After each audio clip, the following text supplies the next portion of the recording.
কোনো কিছু প্রশ্ন করলে খেপা ওঠে ঝাড়ু নিয়া। আমি বিচার দিমু কারে গিয়া, কাউরে মানে না সে, আমি বিচার দিমু কারে গিয়া।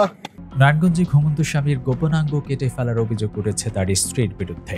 মঙ্গলবার ৯ জুলাই ভোরে বন্দর থানার কলাগাছিয়ার কান্দিরপাড় এলাকায় নিজ ঘরে স্বামী শাকিব খান ওরফে জুনিয়র শাকিব খানের পুরুষাঙ্গ কেটে ফেলেন তার স্ত্রী। এই ঘটনায় শিখা খানকে আটক করেছেন পুলিশ।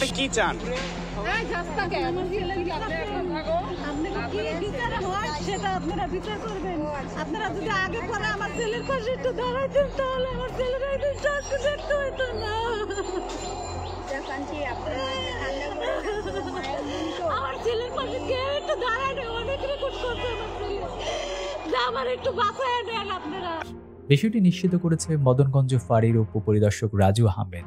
তিনি জানান, শিখাকে আটক করা হয়েছে। আহত শাকিবের সার্জারির প্রস্তুতি চলছে। জানা যায়, টিকটকে ঢাকাই সিনেমার সুপারস্টার শাকিব খানের মতো কথা বলে আলোচনায় আসেন শাকিব খান। নিজেকে জুনিয়র শাকিব খান বলেই পরিচয় দিতেন তিনি, তবে তার প্রকৃত নাম শাকিল ব্যাপারী।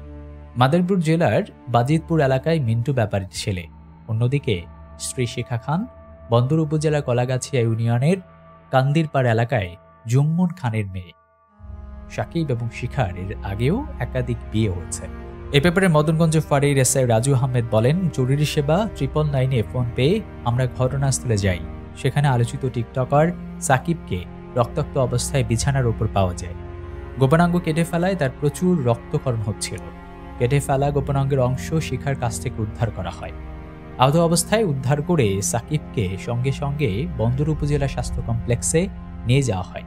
সেখান থেকে সাকিবকে Dhaka Sheikh Hasina burn unit plastic surgery ইউনিটের চিকিৎসার জন্য নেওয়া হয়েছে। এখানে তার সার্জারি চলছে।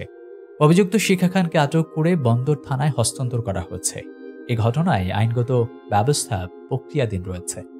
ঘুমাইছিলাম, এই দাঁড়া, কই যাস তুই? সরেন যান।